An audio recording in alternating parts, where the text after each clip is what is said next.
The email from the dean landed in Amaya's inbox like a bomb at 8:47 a.m., spelling out in cold bureaucratic language that a coalition of parents had formally petitioned for her immediate dismissal from Evergreen University because they had discovered she shared her Portland home with her wife, Azalea. In that moment, as the words blurred on her laptop screen amid the chatter of the faculty lounge, Amaya felt the familiar knot of fear twist tighter in her chest. Knowing this single revelation could unravel the career she had clawed together through years of late nights, student loans, and quiet compromises that had already cost her more than anyone outside her circle could ever guess. She closed the laptop slowly, her hands steady only because she forced them to be, and stared out the window at the rain-slicked quad where students hurried between classes, oblivious to the storm brewing over one professor's private life. By noon the whispers had already started. A colleague in the ethics department, Dr. Marcus Hale, stopped by her office with a sympathetic smile that didn't reach his eyes. "Heard about the petition," he said, leaning against the doorframe. "Tough break, Amaya. You know how conservative some of these parents are, especially the ones funding scholarships." She nodded, forcing a tight smile, but inside she replayed the photo that must have leaked. Her and Azalea laughing at a low-key anniversary dinner 2 weeks earlier, posted on a private friends-only account that somehow reached Mrs. Thompson, mother of her star student in Intro to Moral Philosophy. Mrs. Thompson had wasted no time forwarding it to the dean with a scathing letter about immoral role models corrupting young minds. Amaya drove home that evening through Portland's misty streets, her mind racing. Azalea was already in the kitchen, chopping vegetables for their usual stir-fry, her dark curls tied back and a soft smile lighting her face when she heard the door. "Rough day?" Azalea asked, wiping her hands on a towel. Amaya set her bag down and pulled her into a hug that lingered longer than usual. "They want me gone," she whispered against Azalea's shoulder. "Because of us. Because I refuse to hide anymore." Azalea pulled back, her brown eyes searching Amaya's. "We'll fight it. You've built this life, our life on truth. Don't let them steal that." But as they ate in silence broken only by the clink of forks, Amaya's thoughts drifted to her own mother back in Ohio. The last phone call where Mom had sighed heavily and said, "Honey, maybe it's time to think about what's best for your future. People aren't ready." The price of that truth was already mounting. Sleepless nights, the dread of losing the tenure track she had earned at 35, and the quiet fear that Azalea might one day tire of being the reason for every battle. The next morning brought the first direct confrontation. Mrs. Thompson showed up unannounced at Amaya's office hours, her designer purse clutched like a weapon. "Professor Rivera," she began, voice sharp enough to cut glass. "My daughter looks up to you. She quotes your lectures at dinner. How am I supposed to explain that the woman teaching her right from wrong is living in sin with another woman?" Amaya stood slowly, heart hammering, but kept her tone measured. "Mrs. Thompson, my personal life has zero bearing on the syllabus. Your daughter is excelling because she engages with the material, not because of who I love." The woman laughed bitterly. "Love? This isn't about love. It's about the example you're setting. If the university won't act, we'll make sure the board hears from every parent who agrees." She left with a slam of the door that echoed down the hall. Amaya sank into her chair, the weight pressing harder. She had always told her students that courage meant standing when it cost you something. Now she had to prove it to herself, even as the first cracks of doubt splintered through her resolve. By evening, Azalea found her on the couch staring at nothing, and the two of them sat in the dim glow of the living room lamp talking through options that all felt like different kinds of loss: stay and fight, or walk away before the damage spread. The decision loomed like a shadow, and Amaya realized the real conflict wasn't just with the parents. It was the war inside her between the woman who had finally found love and the professor who had sacrificed everything to stand in front of that podium. The dean's office smelled of stale coffee and polished wood, the kind of room designed to make difficult conversations feel even heavier. Dean Hargrove sat behind his desk, fingers steepled, while Amaya waited for the verdict that could end her career. "The petition has 50 signatures already," he said quietly. "They're framing it as a values issue, Amaya. I believe in academic freedom, but the board is nervous about donor backlash." She leaned forward, voice steady despite the tremor in her chest. "This isn't about values, it's about prejudice. My evaluations are stellar. My research on ethical decision-making is published. None of that changes because I married the woman I love." He nodded, but his eyes betrayed the calculation happening behind them. Then Dr. Marcus Hale stepped in for the scheduled support meeting, and the betrayal landed like a slap. "I hate to say it," Marcus began, avoiding her gaze, "but some of us feel the optics are damaging the department's reputation. Parents trust us to guide their kids.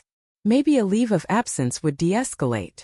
Amaya stared at the man who had once shared office hours and joked about tenure politics. He had been her ally until the petition offered him a clear path to the associate dean spot he coveted. The room spun for a second. She excused herself before the tears could form. That night Azalea listened as Amaya recounted every word, her hand tracing circles on Amaya's back. "He smiled at our wedding," Azalea said softly. "Now he's throwing you under the bus for a promotion?" The sting of it cut deeper than the parents' outrage because it came from inside the circle she had trusted. Flashbacks flooded Amaya as she lay awake. The academic conference in Chicago 5 years ago where she first met Azalea, then a freelance graphic designer hired to create visuals for the ethics panel. Azalea had challenged her during Q&A. "If morality is situational, Professor, how do you justify hiding who you are?" And the spark had ignited something neither expected. Late-night coffees turned to dinners, then shared hotel rooms where conversations stretched until dawn. Azalea had been the one to say, "I don't want half a life with you." Amaya had chosen whole, moving her to Portland, marrying in a small ceremony with only close friends. Now that choice stared back at her in the form of legal threats and professional isolation. The next blow came via video call from Ohio. Her mother appeared on screen, face etched with the same disappointment Amaya had seen since coming out at 19. "Your father and I supported your education, Mija. We never asked questions when you said you were focused on career. But this? Parading it in front of students' families? Think of the example. Come home. We can help you rebuild quietly." Amaya's throat tightened. "Mom, this is my home. Azalea is my family." The call ended with her mother's sigh and a reminder that silence had kept their relationship civil for years. Hanging up, Amaya paced the living room. The moral calculus she taught in every class now applied to her own life. Was protecting Azalea worth risking the students who needed her voice? Was silence the price of peace? Or was fighting the only way to honor the lectures she gave on integrity?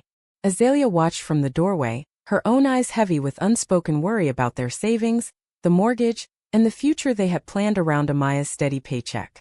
The trade-off felt impossible, love or livelihood, and the internal storm raged louder than any petition.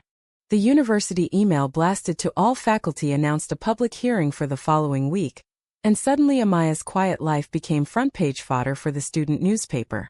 Supportive messages poured in from former students. "Your class changed how I see the world." But so did the counter ones, anonymous and vicious, questioning her fitness to teach. In her apartment, Azalea spread the printed petition across the kitchen table, red marker circling the most personal attacks. "They're calling our marriage an affront to traditional values," she read aloud, voice cracking. "As if our love threatens their kids more than the actual scandals on this campus." Amaya sat beside her, the two women shoulder to shoulder, but tension crackled between them for the first time. "Maybe I should resign," Amaya said into the silence. "We could move. Start fresh where no one knows us." Azalea's head snapped up. "And let them win? After everything we sacrificed? I left my family too, remember? I chose you." The argument escalated, words sharp with fear. Azalea accusing Amaya of always putting career first. Amaya countering that love shouldn't demand unemployment. They slept back-to-back that night, the distance wider than the bed allowed, each wrestling private doubts about whether their bond could survive the external siege. Preparation for the hearing consumed the next days. Amaya drafted and redrafted her statement, tearing up pages when the words sounded too defensive. In the mirror she practiced calm delivery, but inside the monologue never stopped. How many times had she told students that true ethics required sacrifice? Now the sacrifice was her reputation, her security, her mother's tentative approval. A late-night walk with Azalea along the Willamette River helped. Hands clasped, they watched lights reflect on the water while Azalea reminded her, You taught me that courage isn't the absence of fear, it's acting anyway. Yet the fear remained. Losing the classroom that had become her pulpit, the students who saw her as proof that authenticity mattered. Colleague support fractured further when another professor pulled her aside after a department meeting. I admire you, Amaya, but my own tenure review is next month. I can't publicly back you. The isolation deepened, each small betrayal chipping away at the armor she had built. By the morning of the hearing, Amaya stood in the shower letting hot water wash away the exhaustion, whispering affirmations to herself. The moral conflict sharpened into clarity. Staying silent would betray every lecture she had ever given on standing for the marginalized.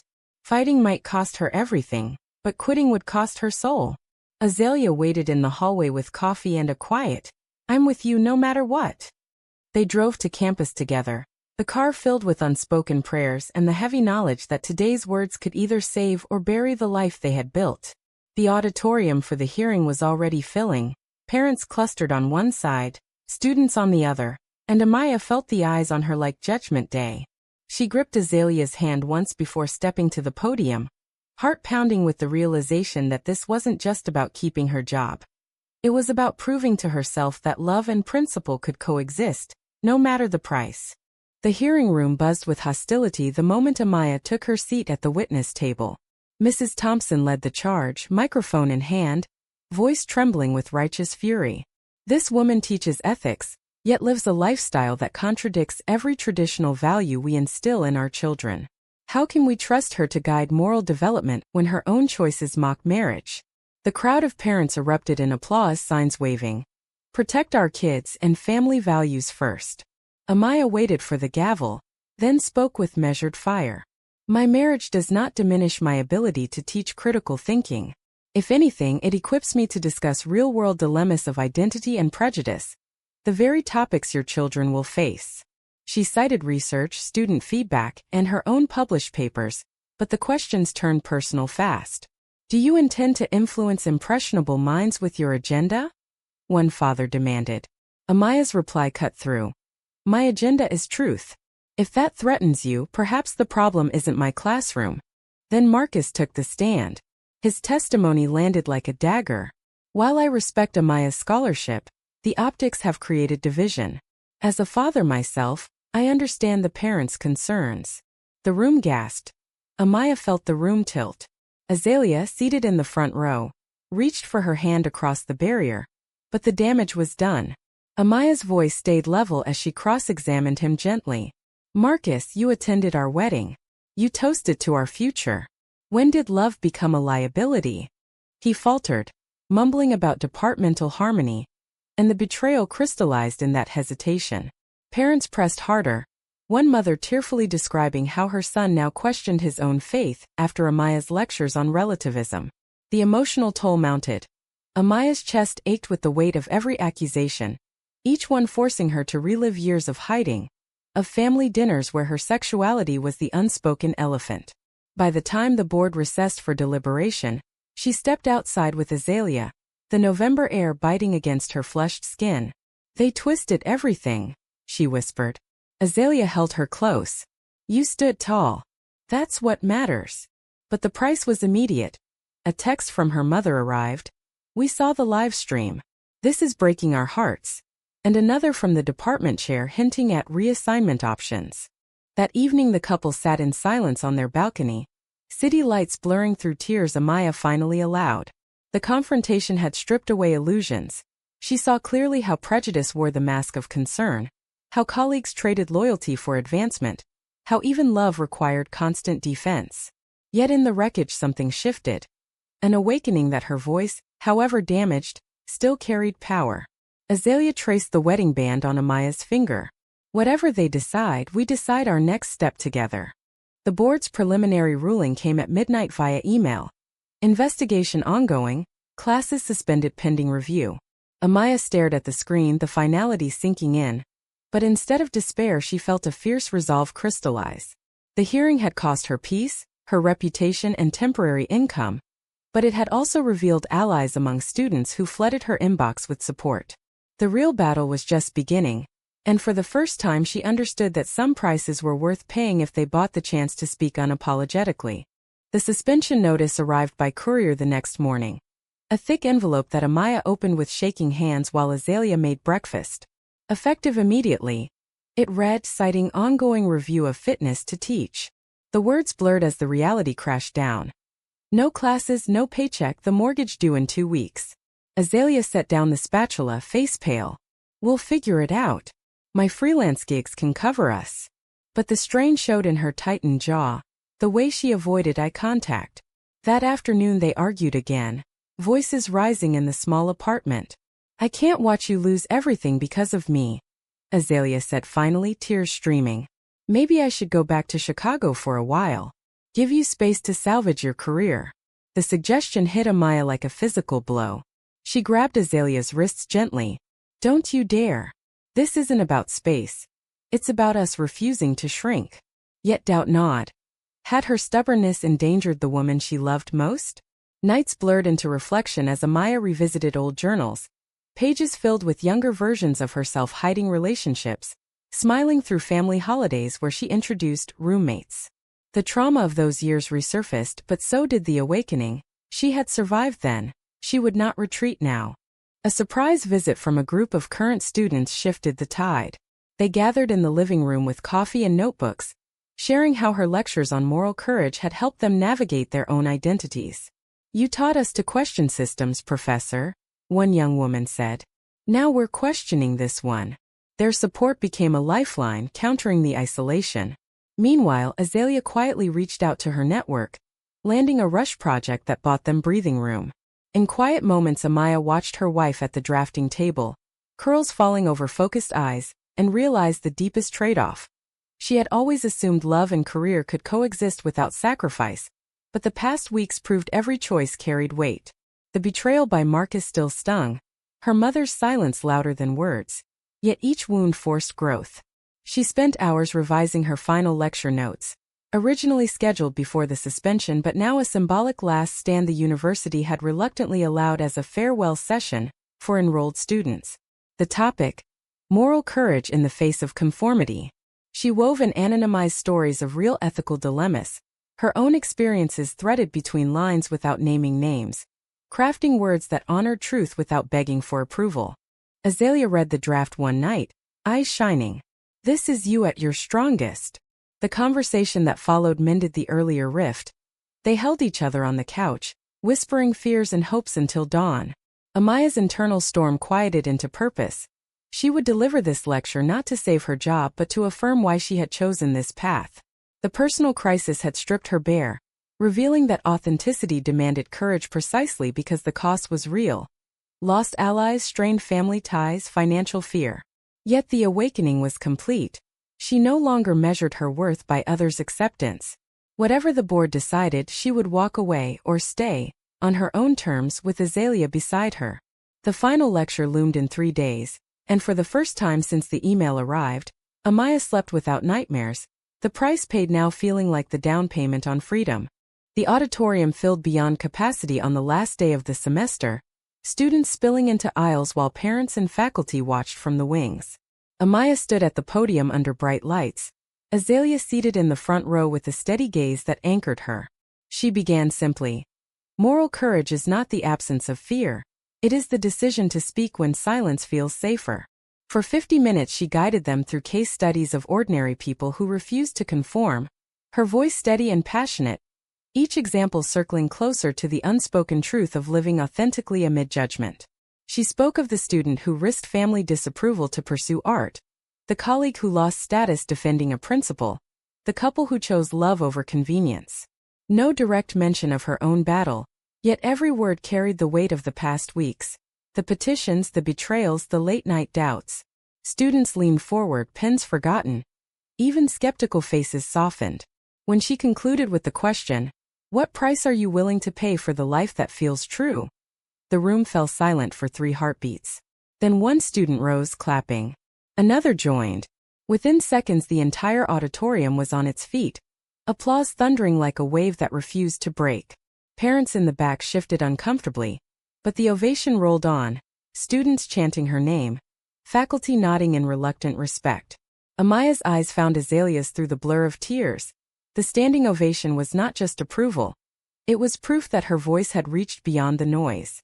In the weeks that followed, the board quietly dropped the termination push, citing overwhelming student support and positive reviews.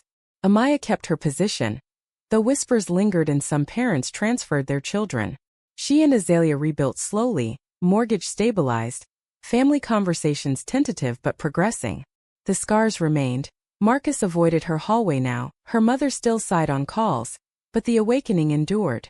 Every lecture thereafter carried deeper conviction. Every decision weighed against the price she had already paid and willingly would pay again.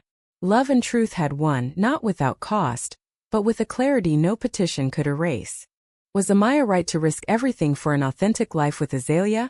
Or should she have compromised to preserve her career and family ties?